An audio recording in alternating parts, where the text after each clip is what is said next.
America's farmers are struggling, and John Deere is at the core of it all. The business that was formerly known for its inventiveness is now being criticized for new regulations.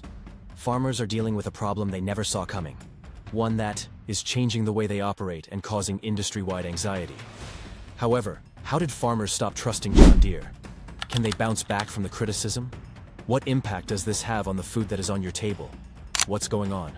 The majority of people are unaware that the name, which was formerly associated with farming freedom, is now viewed as a sign of control. John Deere was a movement rather than merely a business. Since its modest beginnings in 1837, when a blacksmith by the name of John Deere invented the steel plow, the company has been associated with agricultural innovation and advancement.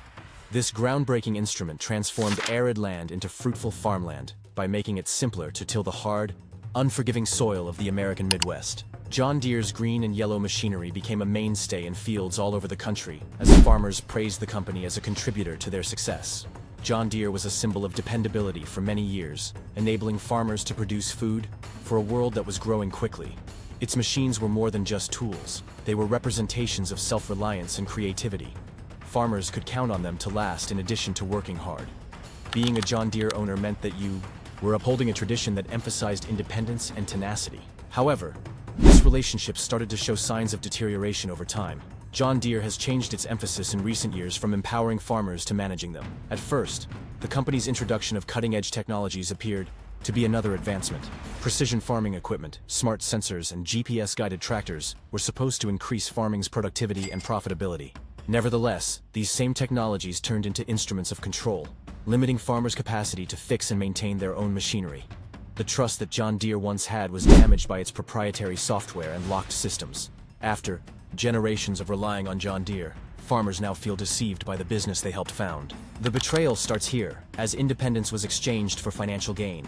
How, then, did a business that formerly supported agricultural liberty end up representing power? Let's examine the policies that caused this controversy in more detail. The battle for the right to repair. Imagine being told you can't fix something you own. It sounds crazy, doesn't it? This controversy revolves around the right to repair debate. Farmers make significant investments in their machinery, frequently shelling out hundreds of thousands of dollars for planters, harvesters, and tractors. Having such equipment meant taking pride in doing your own maintenance for generations. In the farming culture, repairs, no matter how small, were a sign of self-reliance and ingenuity. However, that independence is no longer there thanks to John Deere's contemporary machinery. Nowadays, the apparatus has proprietary software built in that serves as a gatekeeper. This software is now necessary for farmers to diagnose issues and replace parts, something that can only be done by technicians certified by John Deere. This implies that contacting an authorized repair service is necessary for even basic fixes, such as changing a battery or repairing a damaged sensor. The outcome? Unbearable delays and soaring costs. It now takes days or even weeks to fix an issue that used to be resolved in a few hours. Additionally, the cost is measured in lost time during crucial planting or harvesting windows, rather than just money. Time is more important to farmers than money. It's survival. John Deere argues that these limitations guarantee safety and safeguard the software's intellectual property. Farmers, however, view this as a smokescreen. They contend that these regulations force them into a never-ending cycle of reliance on the business and are more about control than safety. We are all impacted when the food supply chain is disrupted, which is why this is important to you. Farmers are beginning to retaliate, and this is only the beginning.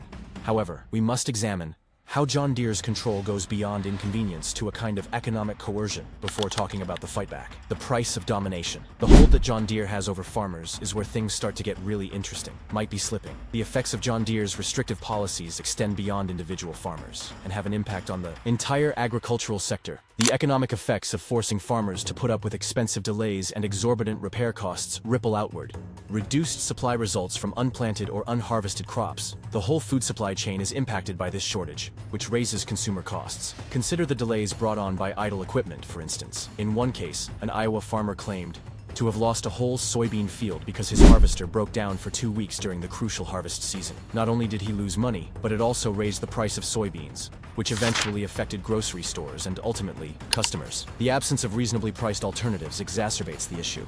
Farmers frequently have no option but to keep using antiquated equipment or incur additional debt in order to pay for new purchases when faced with prohibitive repair costs. Small farmers are severely disadvantaged as a result, and many are driven to the verge of financial ruin. Even worse, these policies are harming John Deere's reputation in addition to farmers. Previously perceived as a collaborator in the prosperity of American farmers, The corporation is currently perceived by many as a hindrance. Former John Deere customers are looking into other options and switching to rivals who provide less stringent regulations and more adaptable repair options. The agricultural industry's foundations are being shaken by the backlash that has started. However, what occurs if those who provide for the world decide they can no longer do it? Resistance seeds. What began as annoyance has grown into a full-fledged independence movement. Farmers' annoyance spread beyond their fields and became a grassroots movement that is currently upending the fundamentals of agricultural policy. This movement's central demand is for the right to repair, which is a seemingly fundamental right. The capacity to fix your own machinery. Farmers contend that having a tractor or harvester should entail having all of its parts, including the software and equipment required for upkeep and repairs. This is a struggle for independence rather than merely a matter of convenience. Imagine purchasing a piece of equipment for hundreds of thousands of dollars, only to be informed that you are not entitled to maintain it as you see fit. Farmers have to deal with that on a daily basis. Farmers talking to one another about the difficulties of dealing with John Deere's restrictive policies was the first sign of this growing resistance. However, as more farmers realized they weren't alone, it quickly gathered steam. Farmers soon joined a broader movement battling for legislative change, after organizations supporting consumer rights and repair freedoms saw an opportunity to elevate these voices. And this results in a surprising turn of events. Farmers are winning, not just fighting. However, how can one defeat a behemoth like John Deere? Let's examine the initial fissures in its armor. The initial triumph. Something that occurred in 22 altered everything. In 2022, Colorado passed the nation's first right to repair law with an agricultural focus, marking a major advancement in the struggle for the right to repair. Companies like John Deere are required by this historic law to supply farmers and independent repair shops with diagnostic equipment, manuals, and parts. It was a huge win that demonstrated the importance of farmers' voices. Colorado's law established a standard that prompted other states to enact comparable laws. Lawmakers started to understand the right to repair debate's wider ramifications and realized that it was about consumer rights, corporate responsibility, and economic stability rather than just farmers. This was more than just a victory for farmers. It was confirmation. They witnessed concrete evidence that their struggle could result in change after years of feeling silenced and under control. This victory served as the catalyst for a nationwide mobilization of farmers who pushed for more extensive state and federal reform legislation. This was the weakness that offered farmers hope. However, the fight was far from over. John Deere and its supporters had no intention of surrendering easily. Goliath versus David. However, overcoming a behemoth like John Deere is about more than just winning. It's about surviving. Although Colorado's law marked a sea change, it also revealed the extent to which companies like John Deere would go in order to keep power. These businesses reacted right away, spending a lot of money on lobbying to stop similar laws in other states. They have slowed progress in many areas thanks to their substantial influence and large financial resources. According to John Deere, having unrestricted access to repair tools raises the possibility of equipment misuse, safety hazards, and intellectual property theft. However, farmers view these assertions as scare tactics intended to safeguard profits rather than people. They point out that while intellectual property concerns are exaggerated because most farmers only wish to fix their equipment, not reverse engineer it, safety concerns can be addressed through training and certification programs. The stakes are extremely high for small-scale farmers. They are defending not only their right to repair, but also their means of subsistence. Many people are on the verge of bankruptcy as a result of the financial strain caused by postponed repairs. This is a fight for survival as much as for independence. Nevertheless, farmers are regaining control in spite of the obstacles. As the battle heats up, rivals see a chance to intervene and challenge John Deere's hegemony. Other options emerge. One door opens when another closes, and the tractor is exhibiting this exact behavior. Marketplace. Competitors are filling the void left by John Deere's restrictive policies, which continue to alienate farmers. More farmer-friendly solutions are being offered by businesses like Kubota, AGCO, and CNH Industrial, which are gaining ground. For instance, Kubota has achieved success with its adaptable, small tractors, which are especially popular with farmers on a smaller scale. In addition to being more reasonably priced, these devices also have repair guidelines that enable owners to take care of their machinery on their own. Kubota's strategy is a welcome change for farmers who feel excluded by John Deere. AGCO, the manufacturer of Massey Ferguson and Fendt, has adopted a similar strategy. AGCO has been able to win over an increasing number of disgruntled John Deere customers by emphasizing farmer autonomy and providing clear repair processes. They are a desirable substitute for farmers looking for dependability without any restrictions because their equipment is reasonably priced and their repair tools are easier to obtain. In the meantime, CNH Industrial, the parent company of Case IH in New Holland, is developing cutting-edge precision agriculture technologies. These developments directly rival those of John Deere, but they do not have the same stringent repair guidelines. Farmers are taking notice, and the market is showing the change more and more. Even Caterpillar, which has historically been associated with construction equipment, has started to enter the agricultural market. Caterpillar is establishing itself as a significant competitor by utilizing its robust dealer network and customer-focused strategy. The industry is changing as a result of this change in unexpected ways. However, what does this portend for the future of John Deere? The implications extend well beyond the competition, and the fight is just getting started. The decline of John Deere. Although John Deere's hegemony is in jeopardy, their empire is being undermined by more than just the competition. John Deere was the undisputed leader in agricultural machinery for many years. Farmers pledged allegiance to its dependability, strength, and inventiveness. However, this agricultural giant's foundation has shown cracks in recent years. John Deere's sales and market share are beginning to suffer as farmers become more and more irate over restrictive policies. John Deere announced a startling 27% drop in sales during the third quarter of 2024 when compared to the same time last year. This decline was significantly greater than the competitor's average decline of 14.8%, indicating a more serious issue with the business. Farmers abandoning John Deere, which was previously unimaginable, is now happening. Trust is the key to the decline, not just numbers. Farmers are looking into other options because they feel deceived by John Deere's policies.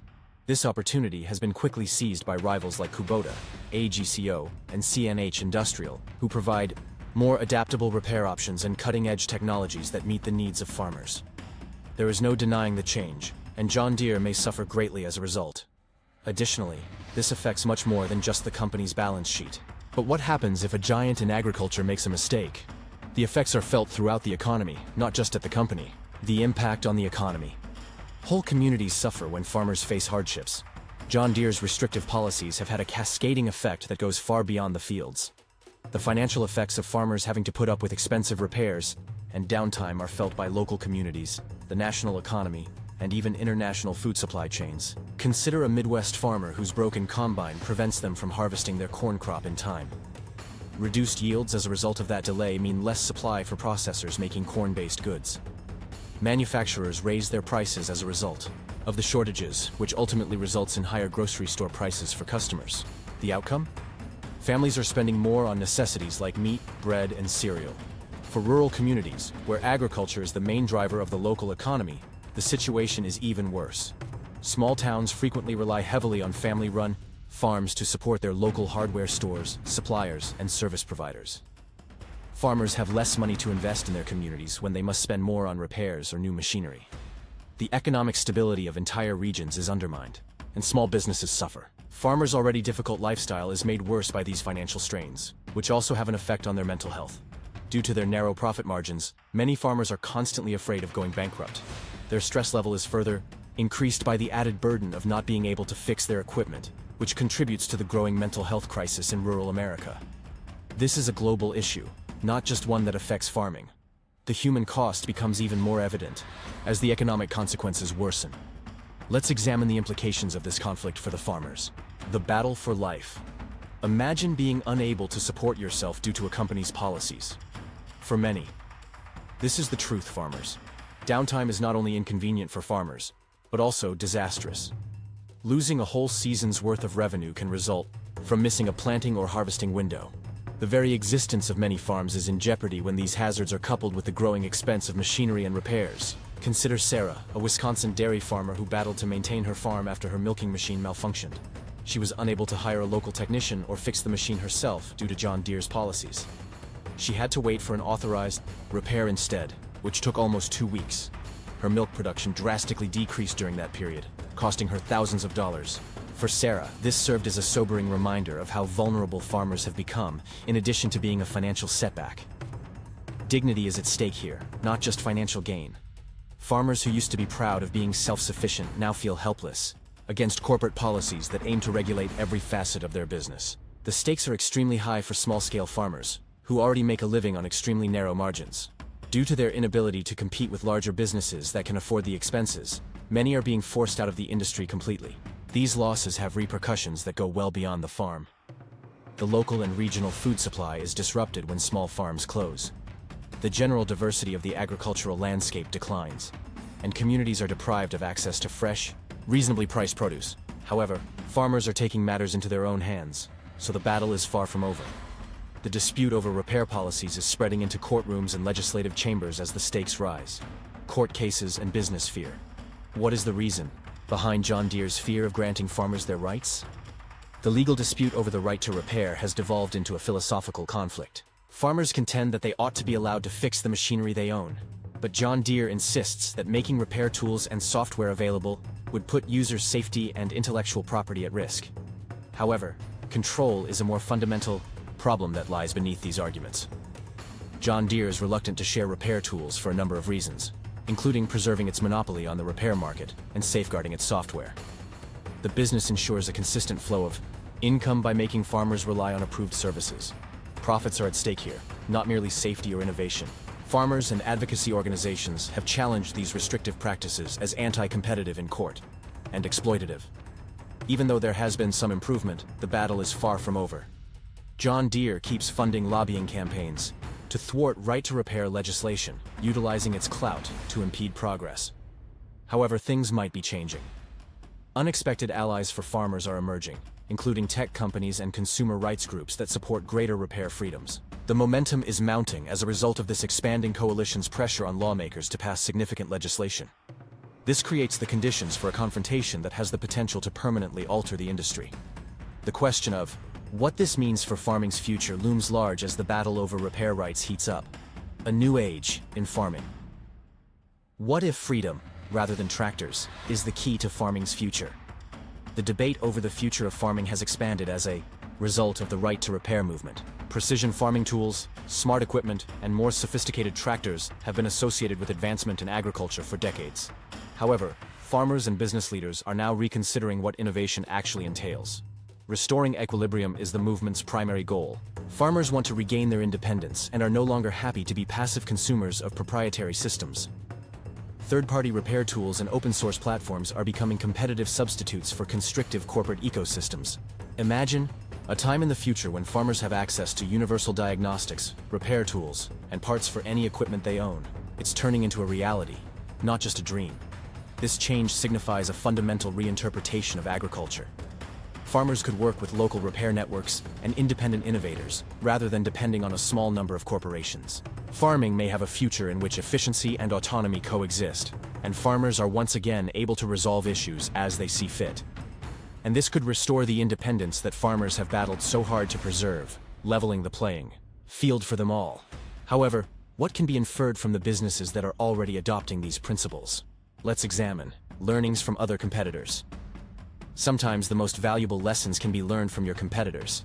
Even though John Deere is having trouble with the competitor companies are taking a different approach, one that is earning them the trust and loyalty of farmers as a result of the fallout from the restrictive policies that the company has implemented. Consider Kubota as an illustration. The company, which is well known for the adaptability of its compact tractors, has made significant headway by concentrating on agricultural operations on a smaller scale. Kubota is appealing to those who feel alienated by the manner in which John Deere conducts its business by providing equipment that is both affordable and reliable, as well as repair policies that respect the autonomy of farmers. The priority that AGCO, the parent company of brands such as Massey Ferguson and Fendt, has placed on the independence of farmers is also quite high. It is easier for farmers to perform maintenance without having to jump through corporate hoops because their equipment is designed with transparent repair procedures and available at prices that are competitive in the market. AGCO has been able to steadily increase its market share thanks to this strategy, particularly in regions where farmers are looking for alternatives to John Deere farm equipment. In the meantime, CNH Industrial, the company that owns Case IH and New Holland, is concentrating on developing cutting-edge technologies, such as advanced precision agriculture systems. Despite the fact that these innovations are comparable to those offered by John Deere, they do not come with the same restrictive repair policies. Those farmers who implement these systems are able to take advantage of the most advantageous aspects of both worlds: highly developed technology and the liberty to manage their machinery in the manner that best suits them. Even Caterpillar, which has traditionally been associated with construction equipment, has started to focus on the agricultural market. Caterpillar is establishing itself as a serious competitor in the farming industry by capitalizing on its extensive dealer network and directing its business philosophy toward the satisfaction of its customers. It is being demonstrated by these businesses that respecting the autonomy of farmers is not only a matter of ethics, it is also a matter of business. Nevertheless, the farmers themselves are the true agents of change. The competition is not the driving force behind change. The voice of the farmer. It took many years for farmers to feel that their voices were not being heard, but now it is impossible to ignore them. The grassroots right to repair movement has provided farmers with a platform to demand change, and they are making the most of this opportunity currently available to them. In order to amplify their message, advocacy groups, independent technicians, and even consumers have joined forces to work together. They have joined forces to transform what was once a specialized topic into a topic of discussion on a national scale. The dissemination of information has been significantly aided by the use of social media. In order to document the difficulties they encounter as a result of restrictive policies and the impact it has on their means of subsistence, farmers are documenting their experiences and sharing them online. A groundswell of support for the movement has been created as a result of these first-hand accounts, which have successfully struck a chord with individuals from all walks of life. Lawmakers are also taking notice of the situation. The groundbreaking law that was passed in Colorado is just one example of similar legislation that is gaining traction in states all over the country. At the federal level, the conversation is expanding, and policymakers are beginning to recognize the broader implications of corporate control over essential goods and services. This is a positive development. The agricultural sector is undergoing a transformation as a result of this collective momentum. It is no longer the case that farmers are waiting for change to arrive. Originating from the highest levels, they are demanding it from the bottom up. And as their voices become increasingly audible, the industry is left with no other option but to listen. In addition, this alters everything because it is no longer just about farming. Rather, it is about the power that can be achieved through collective action. The question now is, what does this imply for John Deere and for the future of the agricultural industry as a whole? The path that lies ahead. The question now is, what does the future hold for John Deere and for farming in general? Agriculture is currently at a pivotal juncture in its future. On the one hand, there is the possibility that improvements in technology, innovation, and efficiency will be made. On the other hand, the importance of autonomy, independence, and fairness in their relations. In the case of John Deere, the challenge is crystal clear. The company must adjust to the requirements of a dynamic industry, or run the risk of losing its position as the industry leader in agriculture. Although the company's restrictive policies may have made it possible for the company to achieve its short-term profit goals, they have also alienated the company's core customer base. The process of re-establishing trust will not be simple, but it is not impossible. John Deere has the potential to regain its reputation as a reliable partner in the farming industry, if it adopts the right to repair movement and places a higher priority on the requirements of farmers. In the meantime, the industry as a whole is undergoing a process of changing. Emerging technologies such as blockchain, which is used to increase transparency in supply chains, open source hardware, and sustainable farming practices are reshaping the way in which food is grown, harvested, and distributed. These innovations provide businesses with opportunities to align themselves with the values that modern farmers hold, which are values that are rooted in collaboration, fairness, and adaptability at their core. In the future, there is both promise and uncertainty for those who work in agriculture. In spite of the fact that the right to repair movement is making headway, the fight is not yet over. A significant amount of resistance from corporations continues to exist, and the transition to an agricultural system that is more equitable will take some time. If there is one thing that is certain, it is that farmers are no longer willing to remain silent. Their altercation has altered the course of the conversation, and the repercussions of this altercation will be felt for many years to come. Now that the days of unchecked corporate control are coming to an end, a new chapter in the history of farming is about to begin. As we contemplate this journey, there is one question that remains. What part will each of us play in determining the course that farming will take in the centuries to come? Would you like to share your thoughts on the right to repair movement? Are you of the opinion that John Deere ought to relax its hold on the marketplace and give farmers the ability to regain control of their machinery? Or do you believe that their concerns regarding the protection of intellectual property and safety are warranted? Share your thoughts with us in the comment section below. We are interested in hearing them.